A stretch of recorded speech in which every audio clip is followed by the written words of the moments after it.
देखिए, आज हम लोग पढ़ाई करेंगे वर्ग 6 विषय सामाजिक आर्थिक एवं राजनीतिक जीवन, अध्याय 5 हमारी सरकार।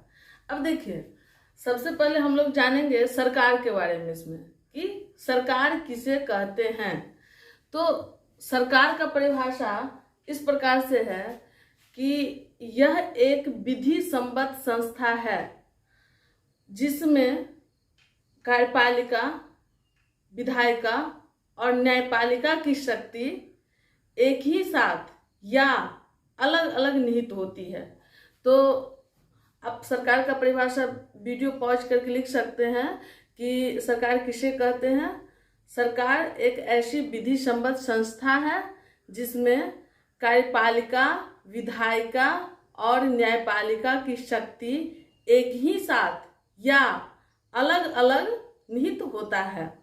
तो अब जानना ये है कि कैसी स्थिति में सरकार होगी तो एक ही साथ सारी शक्तियां निहित होगी, और कैसी स्थिति की सरकार होगी तो अलग अलग प्रकार की शक्तियां अलग अलग होगी। तो सबसे पहले देखिए कि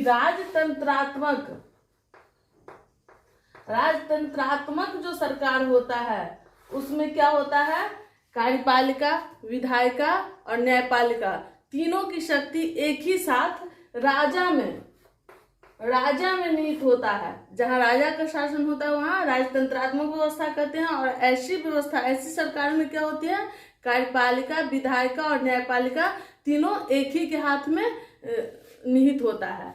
और राजतंत्रात्मक व्यवस्था किसको कहते हैं, इसको भी जान लेते हैं हम लोग। तो राजतंत्रात्मक व्यवस्था वैसी व्यवस्था को कहते हैं जिसमें सत्ता वंशानुगत हस्तांतरण होता है।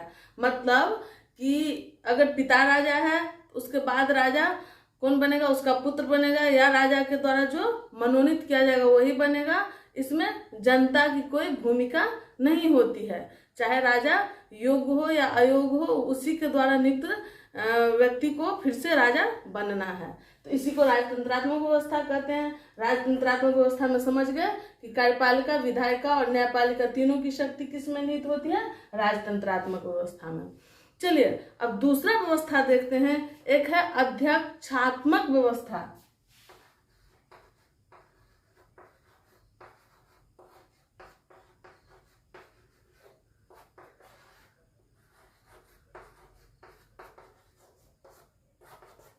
इसमें क्या होता है, इस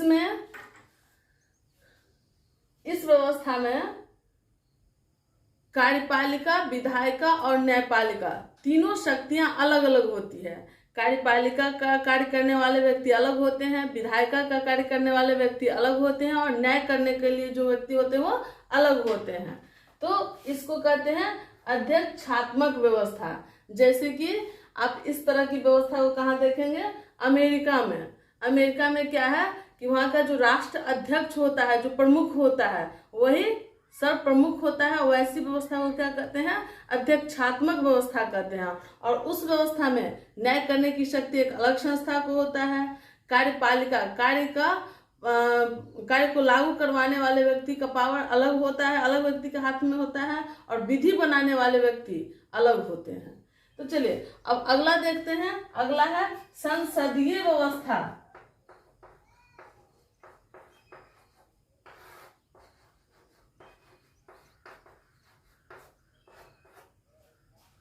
अगला है संसदीय व्यवस्था। इस व्यवस्था में क्या होता है, इस व्यवस्था में कार्यपालिका और विधायिका की शक्ति एक ही व्यक्ति के हाथ में निहित होता है। जो कि हम लोग अपने देश में देखते हैं कि भारत के जो मंत्री परिषद होता है वही विधि बनाते समय संसद में भी उपस्थित होते हैं, कानून भी बनाने का काम करते हैं। उसे लागू करवाने का जब बात आती है तो वो कैबिनेट मंत्री के रूप में उसे लागू करवाते हैं। तो संसद एक ही मेंबर क्या होता है, मंत्री परिषद का भी मेंबर होता है और विधानसभा का भी मेंबर होता है। तो उस तरह से क्या होता है, तो कार्यपालिका और विधायिका का काम एक ही व्यक्ति के हाथ में निहित होता है, और न्यायपालिका की संस्था इसमें अलग होती है संसदीय व्यवस्था में। तो हम लोग आज जान लिए कि सरकार किसे कहते हैं। सरकार का जो राजतंत्रात्मक व्यवस्था है उसमें क्या स्थिति है, अध्यक्षात्मक व्यवस्था में क्या स्थिति है और संसदीय व्यवस्था में स्थिति क्या है। चलिए अब हम लोग जानेंगे कि सरकार का अंग कितना है। देखिए सरकार का अंग कितना है, तो ये 3 है। पहला कार्यपालिका, दूसरा विधायिका,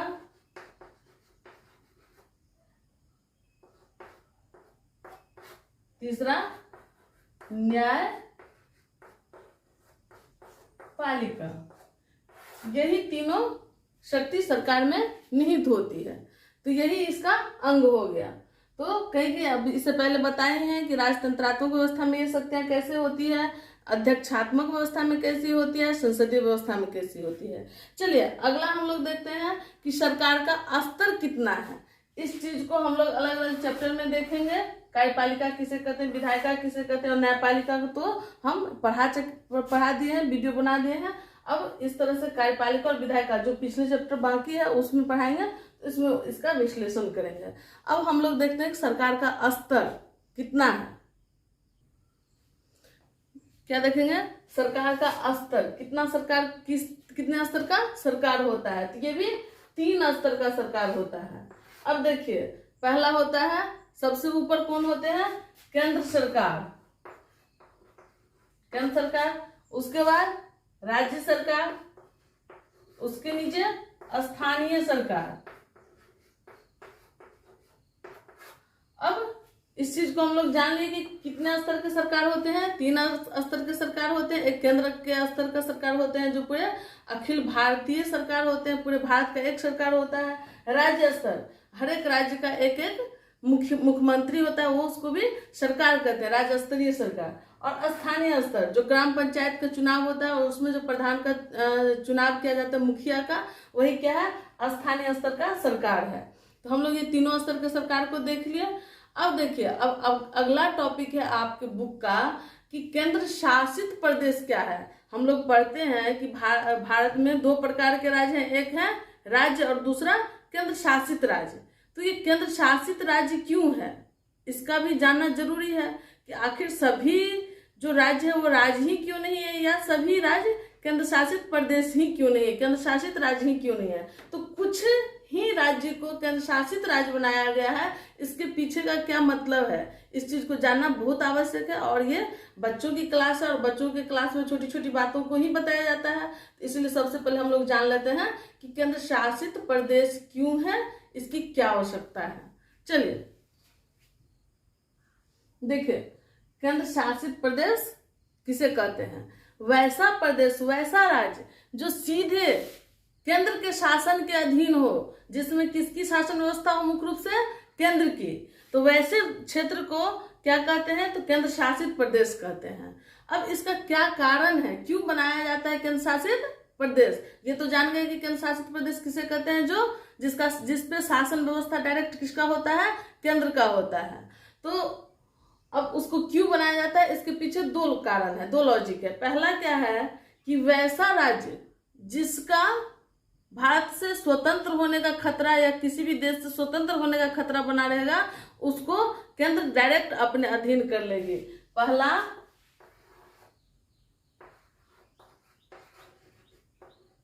अखंडता बनाए रखने के लिए,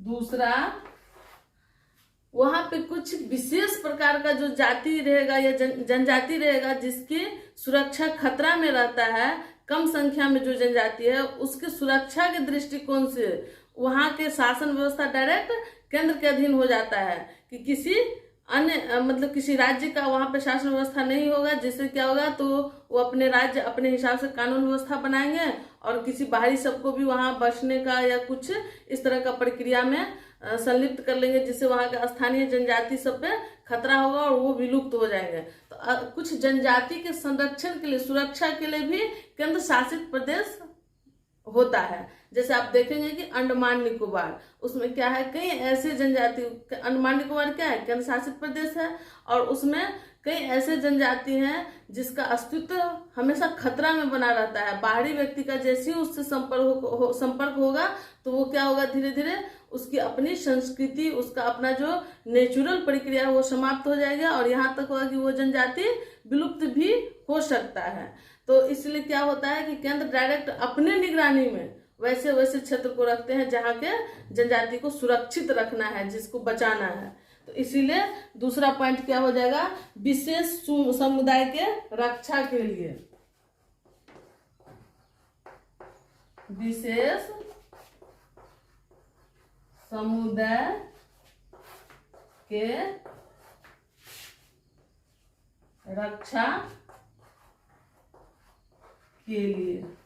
तो समझ गए कि क्यों केंद्र शासित प्रदेश बनाया जाता है, इसलिए कि भारत को अखंड बनाए रखा जा सके। वहाँ कोई भी राज्य, जैसे कि आप देखेंगे कि कुछ सीमावर्ती क्षेत्र है जिसको हमेशा खतरा रहता है कि वो भारत से आजाद हो सकता है या भारत के प्रति किसी प्रकार का गलत गतिविधि में संलिप्त हो सकता है। तो वैसे राज्य को डायरेक्ट केंद्र अपने अधीन रखता है, पहला इसलिए। दूसरा कि विशेष समुदाय, खास वर्ग जिसके अस्तित्व खतरा में पड़ जाए, न पड़े, इसके लिए क्या करना है, तो उसको केंद्र अपने अधीन रखता है, विशेष समुदाय के लिए के रक्षा के लिए। चलिए इसी के साथ आज का वीडियो समाप्त करते हैं। इस चैप्टर का अगला पार्ट अगले वीडियो में सेकेंड पार्ट करके दे देंगे, तो आप लोग इस चीज को समझ लेंगे। बहुत अच्छा है, अभी पढ़ाई करिएगा, अभी से समझिएगा, तो आगे के क्लास में कहीं किसी प्रकार का दिक्कत नहीं होगी। Thank you.